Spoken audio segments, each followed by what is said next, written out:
অস্ট্রিয়ার রাজধানী ভিয়েনায় বাংলাদেশ অস্ট্রিয়া সিনিয়র ক্লাবের উদ্যোগে বাইতুল মোকাররম ইসলামিক সেন্টার মসজিদে এক ইফতার ও দোয়া মাহফিল অনুষ্ঠিত হয়েছে। শুক্রবার ৫ এপ্রিল ভিয়েনার ৫ নম্বর ডিস্ট্রিক্ট নির্মাণদের বাইতুল মোকাররম ইসলামিক সেন্টার মসজিদে ২৬তম রোজার ইফতার ও দোয়া মাহফিলের আয়োজন করে বাংলাদেশ অস্ট্রিয়া সিনিয়র ক্লাব। এই ইফতার ও দোয়া মাহফিলে সিনিয়র ক্লাবের পক্ষে উপস্থিত ছিলেন সংগঠনটির সভাপতি মাহবুবুর রহমান, সহসভাপতি সাইফুল ইসলাম জসিম, সাধারণ সম্পাদক শাহ কামাল, সহসাধারণ সম্পাদক কবির আহমেদ। এই ইফতার ও দোয়া মাহফিলে আরও উপস্থিত ছিলেন বাইতুল মোকাররম ইসলামিক সেন্টার মসজিদের সভাপতি আক্তার হোসেন সহ কার্যকরী কমিটির একাধিক নেতৃবৃন্দ। এই সময় আরও উপস্থিত ছিলেন অস্ট্রিয়া আওয়ামী লীগের সভাপতি খন্দকার হাফিজুর রহমান নাসিম। কমিউনিটির মুসল্লিদের উপস্থিতিতে ইফতারের পূর্বে সংক্ষিপ্ত ওয়াজ, নসিহত ও দোয়া পরিচালনা করেন বাইতুল মোকাররম ইসলামিক সেন্টার মসজিদের ইমাম হাফেজ মেহেদি হাসান। পরে মাগরিব নামাজের পর উপস্থিত মুসল্লিদের বাংলাদেশ অস্ট্রিয়া সিনিয়র ক্লাবের পক্ষ থেকে ইফতার ও রাতের খাবারের আপ্যায়ন করা হয়। অস্ট্রিয়ার ভিয়েনা থেকে রিপোর্ট করেছেন Saidur Rahman, CNN Bangla 24 news desk.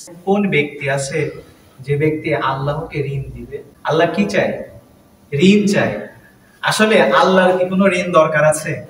কিন্তু আল্লাহ কি চাচ্ছে? এমন কোন ব্যক্তি আছে যে আল্লাহকে কি করবে?